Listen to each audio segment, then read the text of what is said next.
Guys, Vinayak Sanskrit class में आपका स्वागत है।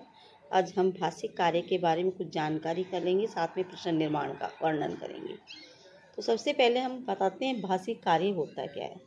भाषिक कार्य व्याकरण से संबंधित क्वेश्चन होते हैं, जिसमें विशेषण, क्रियापद, पर्याय, विलोम, कर्तृपद, साथ में संधि आदि के क्वेश्चन आते हैं। कुछ क्वेश्चनों में विभक्ति भी पूछ ली जाती है कि किस पद में कौन सी विभक्ति है। यहाँ पर मैं कुछ उदाहरण दे रही हूँ जो सिर्फ तुम्हें समझाने के लिए है कि किस प्रकार से क्वेश्चन आते हैं और आप किस तरह से चैप्टर के अंदर से जवाब देने हैं।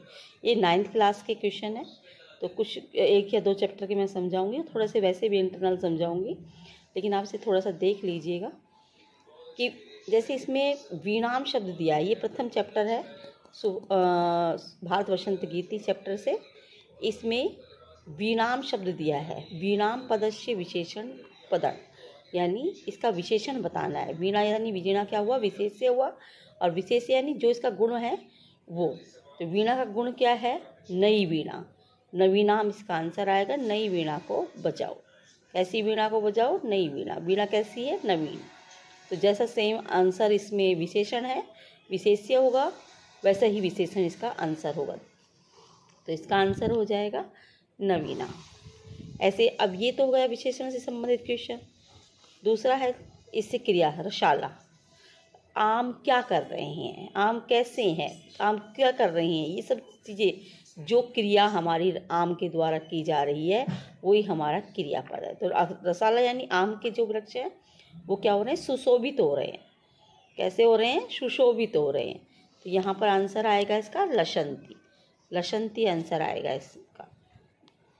आम्रा, अभी सेम आम्रा, तो आम्रा का पर्यायवाची पूछा है, तो आम्रा का पर्यायवाची रसाला होता है। नीरसा, अब सेम जैसा आंसर रसा। रसा तो यूँ क्यों आएगा, नी यानी बिना रस वाला, तो सरसा इसका आंसर आएगा। इसका विलोम पूछा है, इसका विलोम आएगा सरसा। वहती, ये है क्रिया, इसे कहते हैं क्रिया। अब इसका पूछा गया है कर्तृपद, यानी कौन बह रहा है, कौन बह रहा है, कौन, किसने, ये लगा के आप देख लीजिए, आपका कर्तृपद अपने आप आ जाए। कर्तृ का मतलब होता है सब्जेक्ट, यानी कर्ता हमारा। तो कौन बह रहा है, हवा बह रही है। समीर, समीर हवा, समीर मीन्स हवा, हवा बह रही है, तो इसका आंसर आएगा समीर। तंतीम, तंतीम का होता है पंक्ति। तंतीम का अर्थ क्या होता है, पंक्ति। पंक्ति कैसी है, पंक्ति कैसी है, तो इसमें हम अपने चैप्टर्स के अंदर देखेंगे। तो जैसे तंतीम पंक्ति कैसी है, यानी जो विशेषण होता है कैसा या कैसी लगा कर जो आंसर आता है वही आंसर विशेषण माना जाता है। तो तंतीम कैसी है, पदस्य विशेषण पदम। तो पंक्ति है मलिन, कैसी है, मलिनम, मलिनाम। मलिनाम आंसर है इसका, कि जो पंक्ति है मलिन है वो पंक्ति। और पंक्ति किसकी है, भंवरों की, भ्रमणा नाम। भ्रमणा नाम का पर्यायवाची होता है अलीनाम। क्या होता है, अलीनाम।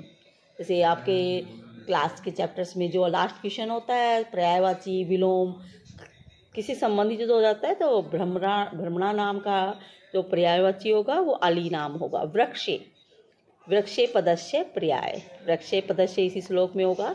पाद, पाद पे, इसका आंसर क्या आएगा, पाद पे आंसर आएगा। ऐसे ही कांत सलीलम पदस्य क्रियापदम किम। कांत सलीलम यानी सुंदर, सलीलम यानी जल। सुंदर जल क्या कर रहा है, उछल रहा है। उच्छलेत, उच्छलेत, उछल रहा है। तो हमें श्लोक, जो मैं श्लोक के अंदर से इसलिए क्वेश्चन समझा रही हूँ आपको, क्योंकि जो श्लोक के अंदर से जो क्वेश्चन आते हैं, जो क्रियाएं आती हैं, कर्तृपद है, वो थोड़ा छांटना या अलग करना कठिन हो जाता है। उच्छलेत, जिससे हमारा वाक्य समाप्त हो रहा है, तो जो जल है वह क्या कर रहा है, उछल रहा है, तो उच्छलेत इसकी क्रिया होगी। पुष्पम पदस्य पर्याय, फूल का पर्यायवाची क्या होता है, सुमम। आपके चैप्टर के अकॉर्डिंग सुमम है, कुसुमम है, लेकिन आपके चैप्टर में सुमम दिया गया है, तो इसका आंसर सुमम आएगा। कुछ क्वेश्चन ये 2nd चैप्टर के हैं जो इसी प्रकार से दिए गए हैं। आदेश दिया, किसने आदेश दिया, माता ने आदेश दिया, तो माता जो शब्द है इसका कर्तृपद आएगा। विचित्र पदस्य विशेष्य काकै, कौआ। विचित्र का जैसे अभी बताया था मैंने, उसमें विशेषण का पूछा था, तो विचित्र यानी इसका विशेषण है, उसका विशेष्य काकै होगा। ऐसे ही धनिका का पर्यायवाची निर्धना।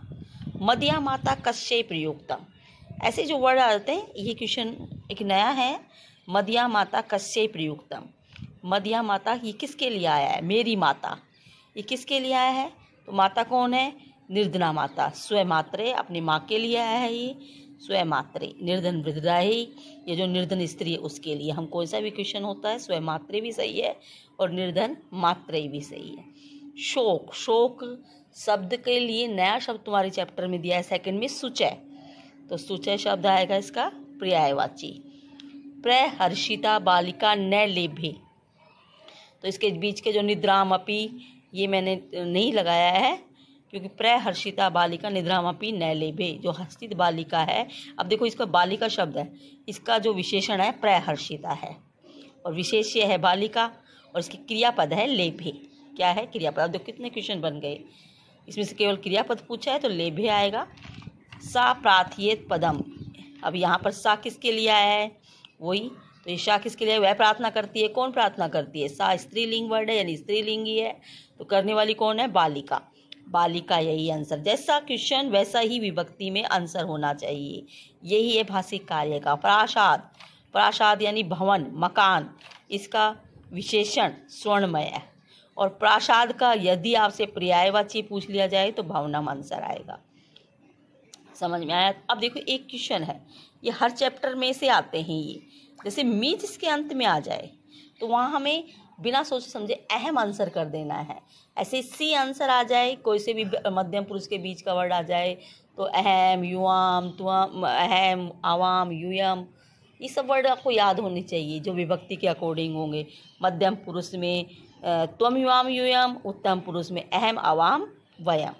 और सबसे ज़्यादा दिक्कत होती है फर्स्ट वाली लाइन में, जो हमें अपने इसमें देखने पड़ते हैं। सा प्रार्थयेत, यहाँ पर कर्तृपद सा है, प्रार्थयेत क्रिया पद है। विलोक्य, अभी यहाँ से अलग क्वेश्चन आ गया, इसमें ल्यप प्रत्यय। कौन सी प्रत्यय है? ल्यप प्रत्यय है। और ये देखो अब ये तया शब्द दिया है, ये सर्वनाम पद के स्थान पे संज्ञा पद लिखना है। तया जो सी विभक्ति में वही आंसर आएगा। तो तया यानी उसके द्वारा, ये तया स्त्रीलिंग वर्ड है उसके द्वारा, तो ये किसके द्वारा? बालिकया। तो तृतीय विभक्ति में यहाँ पर आंसर आ गया बालिकया। ईर्ष्या पदे का विभक्ति, तृतीय विभक्ति अभी मैंने बताया था। स्वसुताम, सुता का अर्थ होता है पुत्री, सुत का अर्थ होता है पुत्र, तो स्वसुताम यानी स्व यानी अपनी, तो स्वपुत्री, ये इसका पर्यायवाची हो जाएगा। तीसरे चैप्टर्स के कुछ क्वेश्चन हैं। संवाद में गमिशम, ये भी बताया था मैंने, जामी होता है वहाँ अहम होता है कर्तृपद। भंगूर का पर्यायवाची, भंगूर होता है नष्ट हो जाना, विनाशकारी होना, तो ये हो जाएगा भंजनशीलम, या और कोई भी कुछ भी हो सकता है। रचयामी, इसका भी अहम आंसर। धातु में तुमुन प्रत्यय। अधुना का पर्यायवाची देखो कई होते हैं, संप्रति, अधुना, अधुना एव, संप्रत, जो आपके बुक के अकॉर्डिंग। सांप्रतम। ददातु पदस्य कर्तृपदम, की तुम्हारी बुक में इसमें भवान, मल्लिका, चंदन, कोई भी हो सकता है, वो आपको अकॉर्डिंग करना है। ये मैंने कुछ क्वेश्चन आपको बताए हैं, ऐसे चैप्टर 4, 5, 6 जो भी चैप्टर्स हैं आपको उसमें से देखने हैं, मुख्य चैप्टर्स। ये हेडिंग आपको देखनी है, उसके अकॉर्डिंग आपको क्वेश्चन करने हैं। अब मैं प्रश्न निर्माण से संबंधित कुछ क्वेश्चन बताती हूँ आपको कि प्रश्न निर्माण से संबंधित क्वेश्चन किस प्रकार से करने हैं। प्रश्न निर्माण से संबंधित ध्यान रखना, जब भी कोई संख्या से संबंधित क्वेश्चन आता है तो वहाँ पर प्रश्न निर्माण कति होता है, लेकिन यदि कोई बड़ी संख्या है तो कत्य भी हो सकता है ना। जैसे पूछ लिया जाए कितनी संख्या है, हम जैसे कोई वर्ड हो तो हमें बनाने के लिए तो ये होगा, लेकिन अगर हमें संख्या पूछी जाए तो कत्य शब्द भी आ सकता है। ये कितनी चीज़ें, कितने बारे में कितनी चीज़ें हमें बढ़ाई जाती है। जैसे आपने इसी चैप्टर 3 में आपने देखा एक वर्ड है कि हमसे पंचोशत्र, यानी कितने पैसे से कितने पैसे मांगे देवेश ने, तो उसमें बताया गया है, उसके अकॉर्डिंग आप कर सकते हैं। तो उसमें क्वेश्चन में चेंज भी हो सकता है, किसने क्या कहा, इससे संबंधित क्वेश्चन भी आ सकते हैं। आगे देखिए, ये तो आपका हो गया। जैसे अब यही संबंधित जैसे आ गए यहाँ पर कोई स्थान हो, ग्रामे, नगरे, कोई भी स्थान हो, उसमें जो आंसर होते हैं वो होता है कुत्र। कुत्र आंसर होता है। जो भी कोई स्थान होगा उस स्थान के लिए प्रश्न निर्माण कुत्र बनेगा। क्या बनेगा?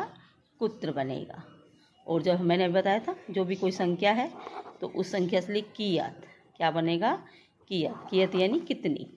प्रश्न निर्माण कि जैसे घड़े का मूल्य कितना है, कितना बताया गया है। कियत यानी कितना बताया गया है। और कति का अर्थ भी कितनी संख्या है। ये विशेष रूप से ध्यान देने योग्य है। जब कोई इस समय के बारे में पूछ लिया जाए तो आपको क्वेश्चन करना है कदा। क्या करना है? कदा।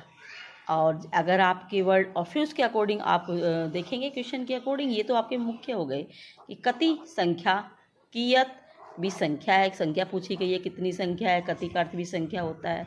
ग्रामे, नगरे, विदेशे, कहीं भी जो जा रहे हो, जयपुरम, उदयपुरम, ये जहाँ भी प्रश्न निर्माण करना होगा स्थान में कुत्र आएगा। ऐसे ही जब कोई समय के बारे में पूछ लिया जाए तो आंसर देना है कदा। क्या देना है? कदा देना है। इसके बाद में जैसे आपसे पूछ लिया जाए जैसे आपको समझ में नहीं आ रहा, जैसे मानुषाणाम, तो नाम यानी षष्ठी विभक्ति, तो उसका प्रश्न निर्माण भी षष्ठी विभक्ति में होगा। तो क्या कर उसको आपको देखना है स्त्रीलिंग है पुल्लिंग है केशाम, वो आप फिर कै का रूप स्त्रीलिंग और पुल्लिंग में देखेंगे तो वो उसके अकॉर्डिंग होगा, विभक्ति के अकॉर्डिंग उसका आंसर होगा। कथम का अर्थ होता है कैसे। कथम का अर्थ क्या होता है? कैसे। कैसे किसी के बारे में पूछा जाए। और अगर विशेषण के नीचे अंडरलाइन है तो उसका आंसर करेंगे कीदर्श है। राम की तरह रूप चलेगा इसका कीदर्श है पुल्लिंग में, कीदर्शी स्त्रीलिंग में। इस तरह से इसके क्वेश्चन प्रश्न निर्माण हो। प्रश्न निर्माण बहुत इजी होते हैं लेकिन बच्चे उसे हार्ड बना देते हैं। जैसे मैंने कहा लता, तो लता सिंपल है तो का, लता के आगे विसर्ग है तो का के आगे विसर्ग, लता के ऊपर बिंदी है या मैं लिखा हुआ है तो का के ऊपर भी वही वर्ड कर दीजिए काम। समझ में आए? इस तरह से क्वेश्चन आपको करने हैं। मुझे लगता है आपको समझ में आ गए होंगे। ऐसे आपको हर चैप्टर्स के याद करने हैं।